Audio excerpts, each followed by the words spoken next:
Voici l'erreur à absolument éviter lorsqu'on a une campagne Google Ads.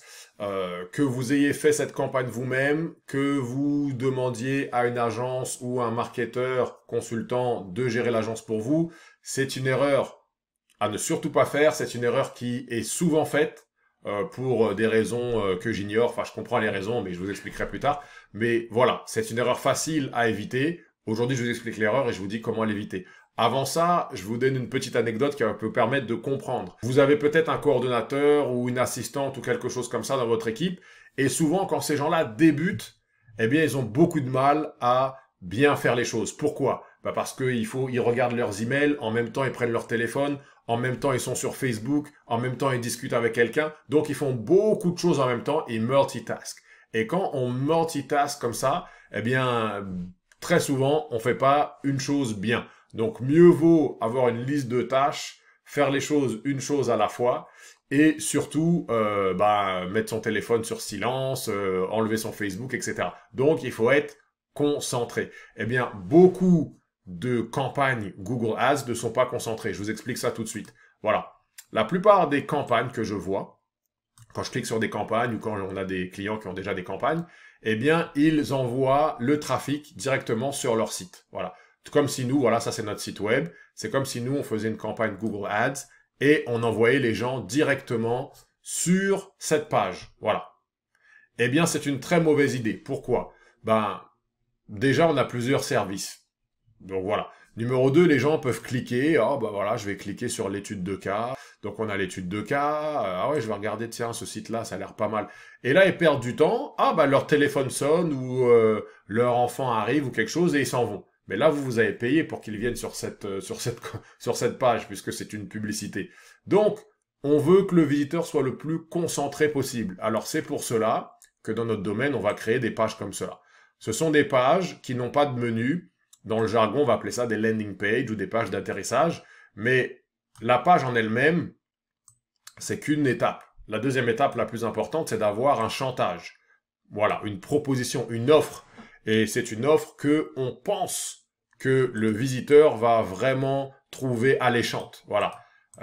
Par exemple, si on a bien ciblé des chefs d'entreprise qui sont sur le point de faire un site web, eh bien ça peut les intéresser, par exemple. Ou alors, on a un calculateur de prix de conception de site web, pareil.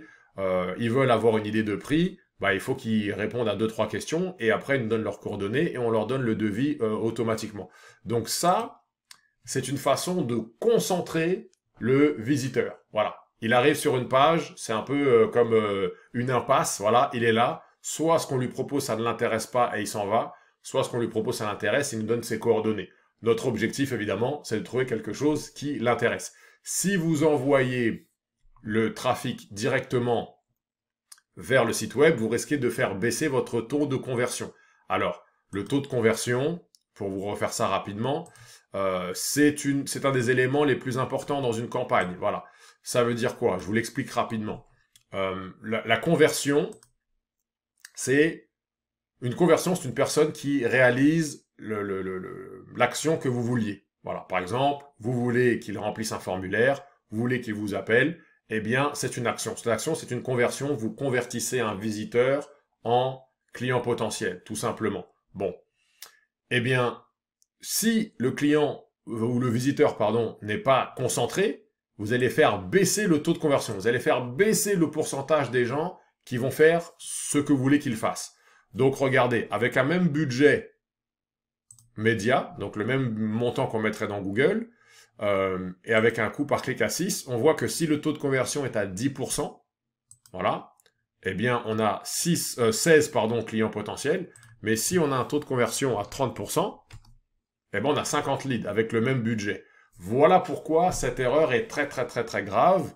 Et il n'y a pas que celle-ci, hein, parce que oui, la page vous aide à augmenter le taux de conversion, mais il n'y a pas que la page. Il y a d'autres aspects qu'on n'a peut-être pas le temps de voir dans la vidéo aujourd'hui, mais la page, c'est un des plus gros aspects. Donc, s'il vous plaît, si vous avez une campagne Google Ads en ce moment, je vous en supplie, si la campagne amène directement sur votre site web, oui, ça a l'air de coûter moins cher parce que vous n'avez pas créé une page, mais sur 2 semaines, 1 mois, 2 mois, peu importe, vous perdez de l'argent ça aurait été plus intelligent de faire la page, comme il faut. Voilà.